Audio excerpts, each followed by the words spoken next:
Avi Meyers, Northtown Neighborhood News Magazine, a presentation of Sonny Hirsch and myself. Dial us up on the web at www.ntnm.org.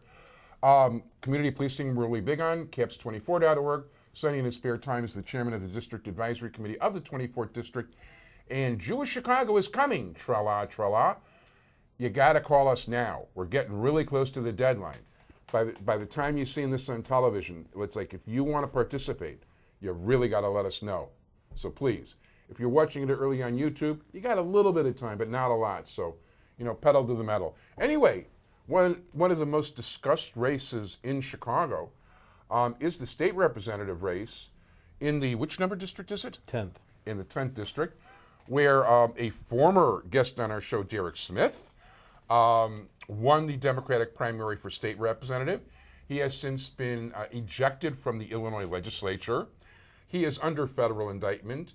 And even cooler, by the way, is Channel 7 used our footage when they announced his indictment, and apparently the FBI used our YouTube footage of him to compare to the wiretaps to make sure that that was the guy who committed the crime. Wow. But anyway, I should really introduce the guy. Lance Tyson. Yes. Nice to meet you. My pleasure. So yeah, that was kind of cool. And anyway, by the way, we haven't heard back from Derek yet if he'd like to come on the show. I wonder why that is. I have no opinion on that. Yeah, I have no opinion. Yeah. So, okay, you're running actually as a third-party person? Yeah, what happened was the Democratic Party had to create a new party called the Unity Party to make sure that the voters in the 10th District have a choice. That Unity Party is direct opposition to Derek Smith. And as you said, that individual did the things that he is accused of doing. But the local leaders in the 10th Legislative District, including Jesse White, Joe Moreno, Emma Mitz, Bob Fioretti. All my Facebook friends keep going. Wagas Pack, Michelle Smith, and Michael Chandler all came together to create this new party. They went through a slating process where they asked folks in the district to submit their credentials. Myself, I've been practicing law for 15 years. I have my own law firm. Got a chance to serve as Mayor Daley's legislative counsel for 5 years. Nice. And so what I've been saying is that folks aren't going to be paying for somebody to learn on the job. I've passed over 15 pieces of legislation, from affordable housing tax credit to tackling the NRA with, as Mayor Daley's legislative counsel, we passed handgun restrictions, as well as getting a chance to work with then Senator Obama.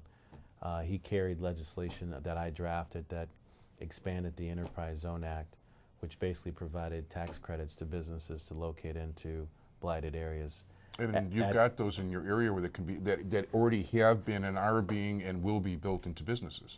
Well, yeah, what they did is pretty much provide tax relief to businesses that chose to enter into areas that were considered blighted. And actually, since the expansion passed, we pulled data that showed it's created over like 75,000 jobs in the city of Chicago. Wow. Through that incentive. And so competency is why I'm running. Competency, I think, is the expectation of the electorate, and also character.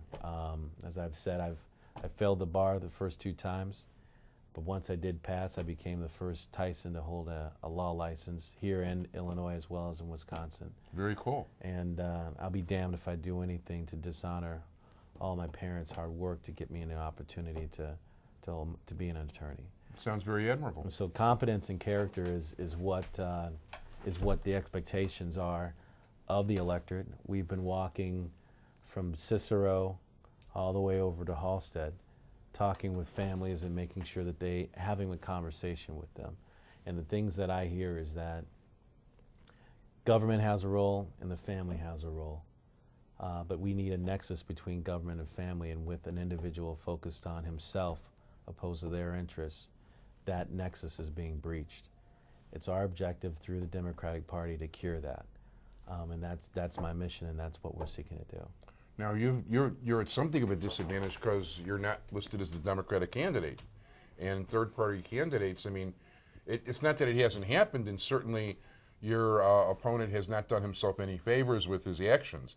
And yeah, when I heard those tapes, it's like, whoa, do they have this guy dead to rights? Yeah. No, certainly, certainly there's going to be an education mission.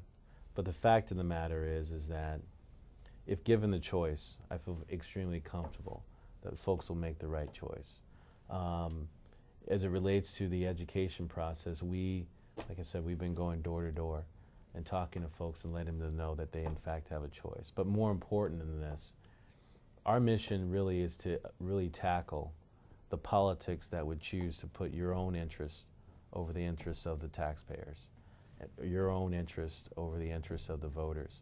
For instance, I mean, the whole politics that would have accepted, issuing a grant but expecting $5,000 from that grant, or providing a scholarship and expecting some type of kickback for that, or providing a letter to a daycare center and expecting money for that. And $7,000. That type of politics Yeah. will end. And I have confidence in the voters of the 10th Legislative District that they will, once given the choice, they'll make the right choice. Now, that sounds great. By the way, I got to say, you're convincing me you sound like a really good guy. You want to give us your contact information? Our phone number is 312-201-3868. Our website is www.lancetyson.com.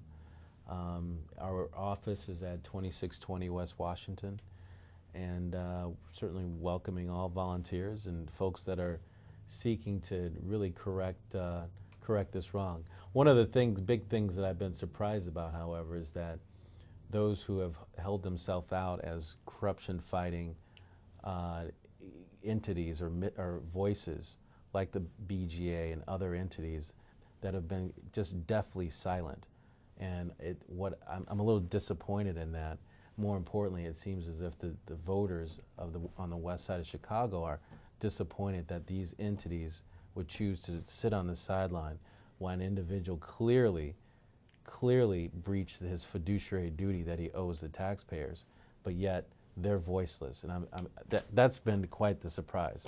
Well, actually, not to me. I've actually ripped the BGA in the past, ever since Andy Shaw took over. I really don't like that organization at all. I don't think he's really taking a good look. I don't think he was properly qualified. And frankly, I don't think he knows what he's doing. So the fact that he hasn't even touched it doesn't surprise me a bit. I've seen him rip apart some of the best people in politics, and there aren't a lot of really good ones, but there are some really good ones. And he's actually taken shots at somebody I consider one of the very best, because frankly, he doesn't know what he's talking about. And that's putting it nicely. But I think there's also, too, a little bit of a double standard, and I think the double standard has to apply to who bears the costs of these corrupt choices. In my circumstance, those that are bearing the costs is Miss Ruth that lives on Hamlin and West End, who, because she may lose her home because she can't pay her property taxes. She's 87 years old, and she doesn't even realize that she can have a senior freeze.